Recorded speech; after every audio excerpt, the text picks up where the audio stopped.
हे भगवान, हे भगवान, हे भगवान, ये कैसा जीवन मुझे दिया है आपने। इतनी गरीबी और इतना अकेलापन। हाँ, कि पूरे दिन भर काम करके भी मैं इतना नहीं कमा पाता कि 3 समय का भोजन कर पाऊं। ऊपर से मेरी गरीबी देखकर तो कोई बाप अपनी लड़की मेरे हाथ में ना दे। अरे क्यों देगा कोई, इतनी गरीबी है। क्या मैंने अपने पिछले जन्म में इतने बुरे काम किए हैं भगवान कि मेरे नसीब में सिर्फ अकेला रहना और भूखा रहना ही लिखा है। लकड़हारा अपने जीवन को और किस्मत को बहुत ही कोसता है और लकड़ियों को देने अपने मालिक के पास चला जाता है।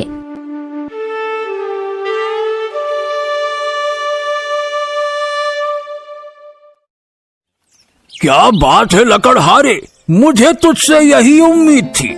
वैसे तो तू किसी काम का है नहीं, ऊपर से गरीब और फटीचर है। तुझे कोई काम पर रखना तो चाहता नहीं है, पर हाँ, तू ये लकड़ियां लाने का काम तो बखूबी करता है। मेरे उम्मीद से भी अच्छा काम करता है। इसीलिए आज मैं काफी खुश हूँ। ये ले 5 तांबे के सिक्के रख और दफा हो जा यहाँ से। और हाँ, कल लकड़ियां चाहिए, मुझे समय पर दे जाना, ठीक है? चल जा। जी मालिक। अरे भाई, ये क्या? उसने इतनी मेहनत की, जंगल जाकर लकड़ियां लेकर आया और तूने उसे सिर्फ 5 तांबे के सिक्के दे दिए हैं? अरे ये तो बहुत कम है। इससे तो उसका दिन भर का गुजारा भी मुश्किल से होता होगा। क्यों? अरे क्या है ना कि वो थोड़ा मूर्ख किस्म का आदमी है। उसे पता ही नहीं है कि किस काम के कितने पैसे मिलते हैं और कितने नहीं। और दुनिया का नियम है भैया, मूर्ख और कमजोरों को तो शुरू से ही दबाया जाता है। और फिर मैं अपना फायदा देखूं कि इन जैसे मूर्खों का है। अरे वो सब तो ठीक है कि तूने इसे ठग लिया क्योंकि ये मूर्ख है, लेकिन क्या इसके परिवार वाले भी मूर्ख हैं जो कुछ नहीं कहते इसे? अरे कैसे कहेंगे, जब कोई परिवार होगा तब तो कहेगा ना। अरे बचपन में ही इसके माँ बाप चल बसे थे और गरीबी के कारण इसकी शादी नहीं हो पा रही। अब ये बेचारा करे भी तो करे क्या। बचपन में मैंने ही इसे सहारा दिया था और बचपन से ही ये मेरे लिए काम करता आ रहा है। इसे दुनियादारी के बारे में कुछ नहीं पता है। तू ना बहुत घटिया इंसान है यार। मतलब इतने साल से ये तेरे लिए इतने कम पैसों में काम कर रहा है। इससे ज्यादा तो भिखारी कमा लेते हैं एक जगह पर बैठे बैठे।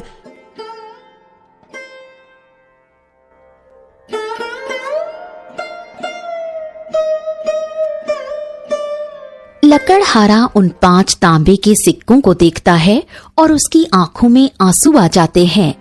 हाँ, 5 तांबे के सिक्के।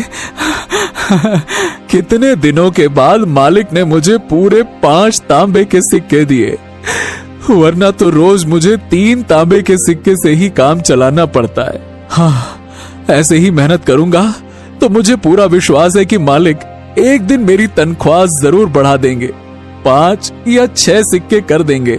हाँ हाँ, क्या पता 8 सिक्के भी कर दे। अरे नहीं नहीं नहीं नहीं, मुझे इतने भी बड़े बड़े सपने नहीं देखने चाहिए। जो मिलता है उसी में खुश रहना चाहिए। कल मैं और अंदर तक जाऊंगा और अच्छी से अच्छी लकड़ियां काट के लाऊंगा।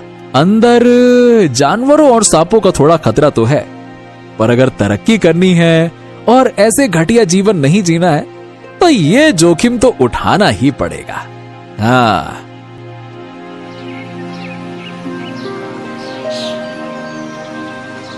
अगले दिन वो सुबह जल्दी उठता है और सबसे पहले मंदिर जाता है।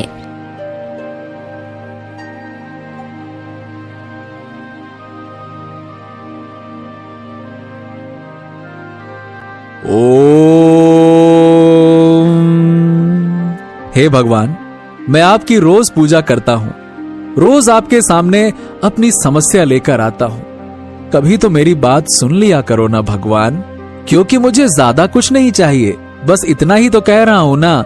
मेरी तनख्वाह बढ़ा दीजिए और एक अच्छी सी जीवन संगनी दिला दीजिए, बस फिर मैं आपसे कुछ नहीं मांगूंगा। पक्का पक्का वादा है मेरा, बस मेरी ये विनती सुन लीजिए भगवान। अरे बेटा, आज तुम जल्दी आ गए। क्या बात है, कुछ खास है क्या? ये लो प्रसाद लो और फिर बताओ क्या बात है। जी, प्रसाद के लिए धन्यवाद पंडित जी। आज ना मैंने सोचा है कि मैं जंगल के काफी अंदर जाऊंगा लकड़ियां लेने के लिए, क्योंकि जंगल के अंदर ना थोड़े अच्छे किस्म की लकड़ियां मिलती हैं पंडित जी। अगर मैं उन लकड़ियों को काट कर लाऊंगा तो मालिक खुश हो जाएंगे। क्या पता वो मेरी तनख्वाह बढ़ा दें। अरे तनख्वाह ना भी बढ़ाए तो कम से कम इनाम तो दे ही देंगे ना अच्छी लकड़ियां देखकर। हाँ। जंगल के अंदर? नहीं नहीं नहीं नहीं बेटा, जंगल के अंदर मत जाओ, वहां खतरा है। जंगली जानवर और जहरीले सांपों से भरा है वो। अगर तुम जिंदा ही नहीं लौटोगे तो फिर पैसों का क्या करोगे? ओहो, परंतु पंडित जी, मैं आखिर जिंदा रहकर भी क्या करूंगा? ऐसी जिंदगी से तो अच्छा है कि मैं मर ही जाऊं। मैंने पहले भी जंगल के अंदर जाने की सोची थी, पर कभी हिम्मत नहीं हुई। पर आज मेरे अंदर का शेर जाग गया है। मैंने फैसला कर लिया है, या तो मैं अच्छी जिंदगी जीऊंगा या मैं जीऊंगा ही नहीं। और मैं ऐसी जिंदगी नहीं जी सकता पंडित जी, मैं परेशान हो गया हूं, सही बता रहा हूं। अब बस, अब या तो भगवान को मेरी सुननी पड़ेगी या मैं खुद ही भगवान के पास चला जाऊंगा। हाँ। मुझे पता है बेटा कि तुमने अपने जीवन में बहुत दुख देखे।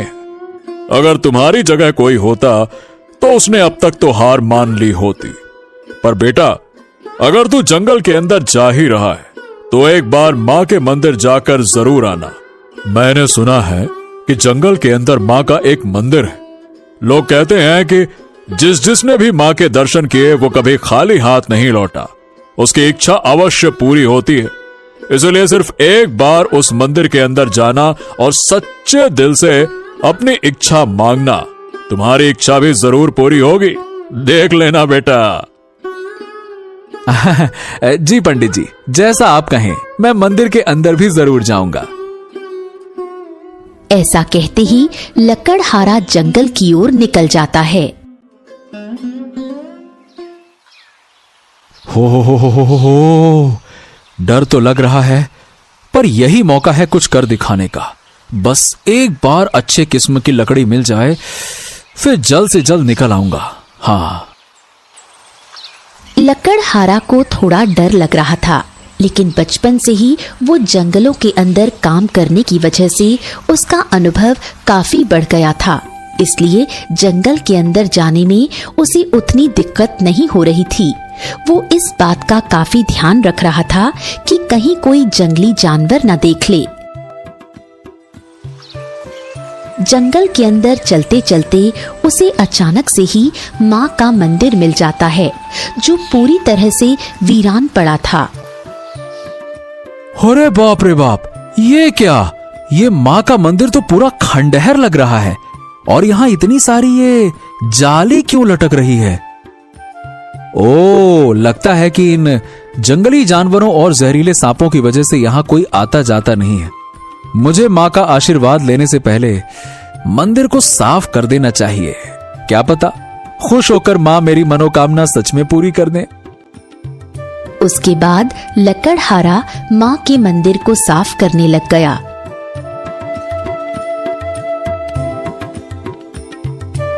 ओम। हे माता, आपको तो मेरे बारे में सब कुछ पहले से ही पता होगा, फिर भी मैं आपको बता देता हूँ, मैं बहुत ही गरीब हूँ। इतनी मेहनत करने के बाद भी मुझे 2 समय का खाना भी ठीक से नहीं मिलता। कभी कभी तो मुझे भूखा ही रहना पड़ता है। मेरी गरीबी के कारण मेरी शादी नहीं हुई और अब तो मुझे कोई उम्मीद भी नहीं है।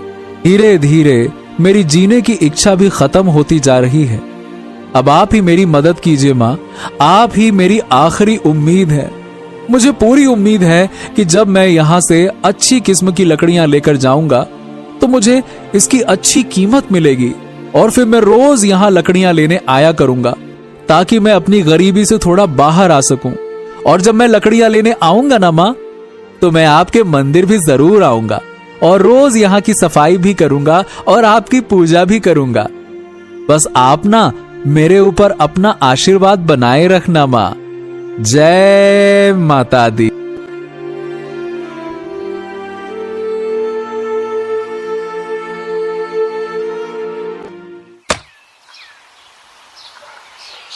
ऐसा कहते ही लकड़हारा मंदिर से निकलने के बाद लकड़ियां काटने लगा और जब उसका लकड़ी काटने का काम पूरा हुआ तो वो अपने मालिक के पास पहुंचा। वहां पर 2-3 लोग खड़े थे और वो भी लकड़ी के व्यापारी थे। हाँ मालिक, मैं जंगल के आज ना बहुत अंदर तक गया और आपके लिए उच्च किस्म की लकड़ियां लेकर आया हूँ। तो मालिक, क्या आप इसके लिए मुझे ज्यादा सिक्के दे सकते हैं ना? अरे वाह वाह वाह वाह वाह, तुमने तो भाई कमाल कर दिया लकड़हारे। जंगल के अंदर तो बड़े से बड़ा लकड़हारा भी जाने से डरता है, पर तुम, वाह, तुमने तो आज मेरा दिल खुश कर दिया। और इसीलिए मैं तुम्हें पूरे 3 नहीं, 4 नहीं, 5 नहीं, बल्कि पूरे 8 तांबे के सिक्के दूंगा।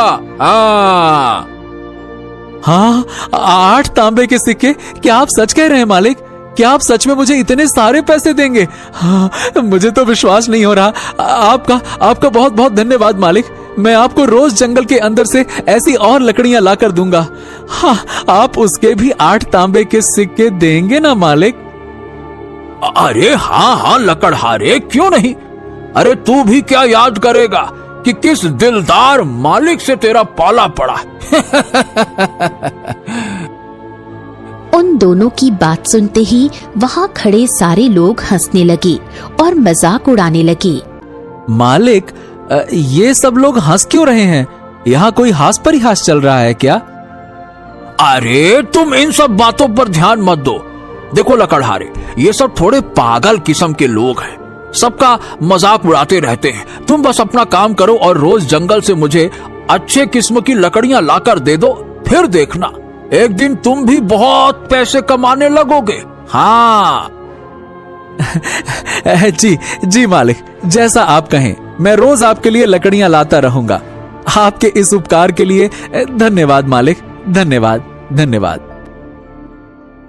लकड़हारा वहां से जाने लगा।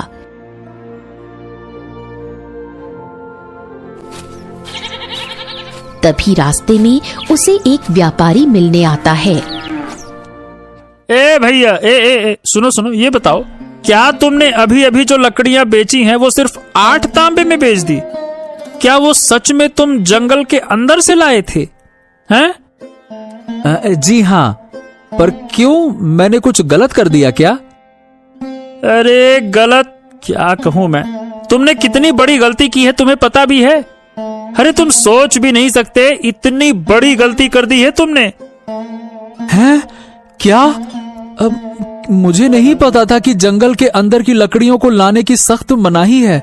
मुझे किसी ने बताया नहीं। देखिए, कृपया मुझे माफ कर दीजिए। मैं सच में आगे से ऐसी गलती कभी नहीं करूंगा। अरे अपने सपने में भी नहीं करूंगा। माफ कर दीजिए। अरे बेवकूफ गधे, जंगल की लकड़ियां काटने के लिए मैं नहीं डांट रहा हूं।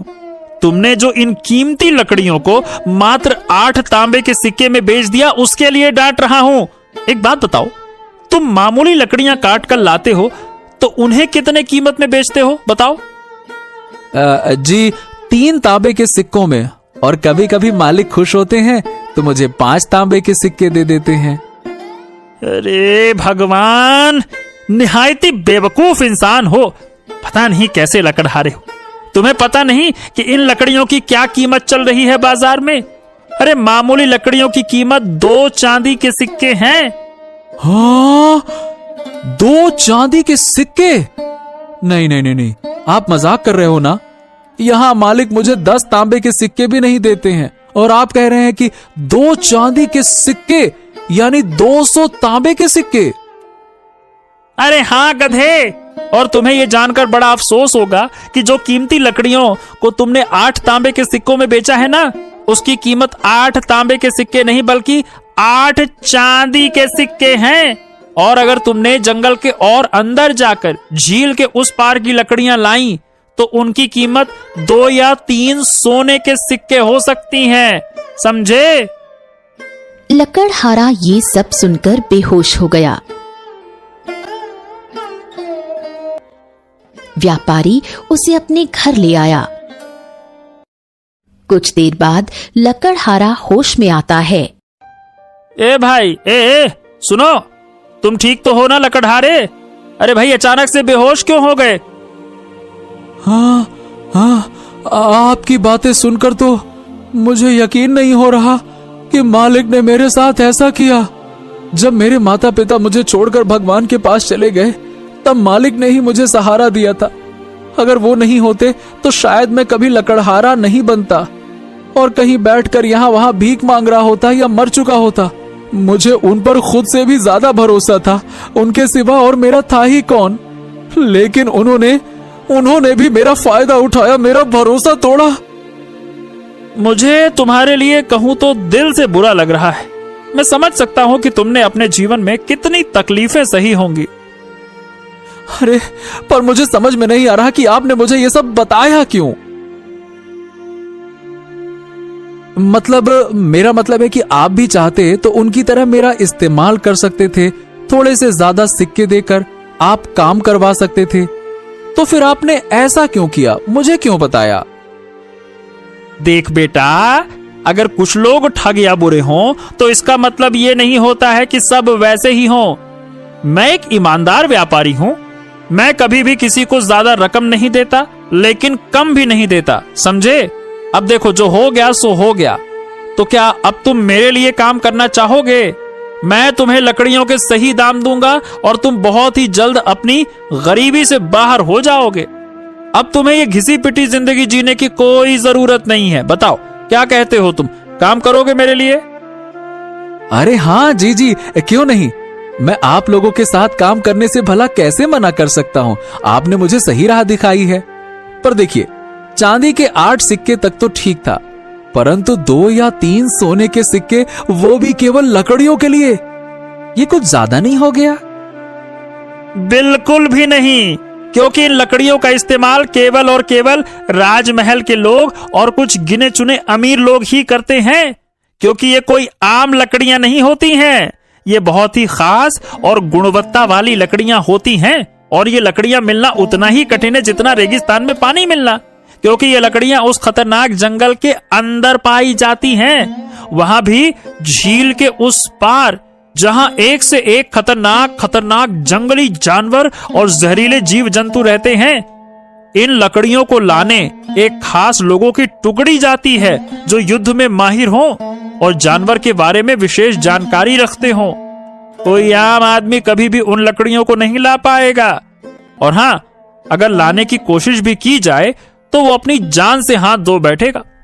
अब बताओ भला, अगर तुम उन लकड़ियों को लाने में सफल रहे तो तुम एक दिन अमीर बन जाओगे। तुम्हें किसी प्रकार की कोई दिक्कत नहीं होगी। लेकिन हाँ, मेरी सलाह मानो तो झील के उस पार कभी जाने के बारे में सोचना भी नहीं। भले ही तुम्हें थोड़ा समय लगे अमीर होने में, पर वो लकड़ियां तुम्हारे जान से कीमती तो नहीं है ना भाई। क्यों, सही कहा ना मैंने? जान है तो जहान है ना? हाँ, मैं समझ गया व्यापारी जी। आपके लिए कल मैं जंगल के अंदर से 8 चांदी के सिक्के वाली लकड़ियां लाकर दे दूंगा। हाँ, लेकिन ध्यान से जाना। और हाँ, झील के उस पार जाने की सोचना भी मत, ठीक है? हाँ, जी, मैं समझ गया। आपका बहुत बहुत धन्यवाद व्यापारी जी। वैसे मैं आपको क्या कहकर पुकारूं, मालिक या व्यापारी जी? तुम मुझे व्यापारी जी कहकर पुकारो, क्योंकि तुम मेरे गुलाम नहीं हो, तुम आजाद हो। तुम भी एक व्यापारी हो जो अपना सामान किसी को बेचता है, मेरी तरह, समझे? और हाँ, आज तुम मेरे ही घर पे रुक जाओ, कल चले जाना। मेरी पत्नी काफी अच्छा भोजन बनाती है। अरे एक बार खाकर तो देखो, तुम्हें जरूर पसंद आएगा। हाँ। पर व्यापारी जी। अरे पर वर आर पर कुछ नहीं, मैंने कह दिया तो कह दिया। तुम आज यहीं से भोजन करके जाओगे, बस बात खत्म, ठीक है? अब ज्यादा बातें नहीं।